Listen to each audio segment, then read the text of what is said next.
I'm going to explain our project Rent Invest. The motivation of the project is to collect all the hidden expenses involved in a rental investment for a non-trivial or a non-seasonal investors to understand the risk on their investment and give a very simple and easy to understand output. So this is our UI, the front-end UI, which is basically a web app.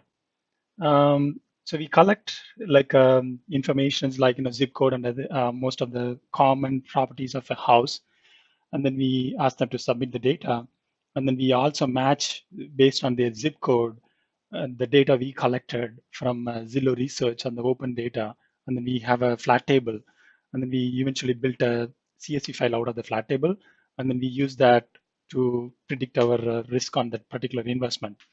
And then we also did linear algorithm on the missing data sets based on the national level zip codes, and then we filled some of the rent progress, the forecast on the rents, forecast on the listing price of a house by a zip code.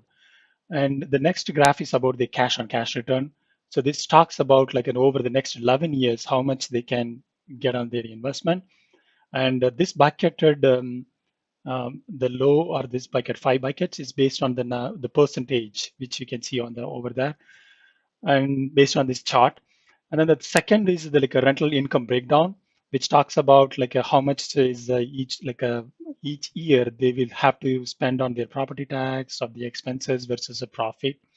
And on the right side, there's the potential tax deductions. It's also based on the individual's income, but at the same time, they can write this can be a huge savings on the property.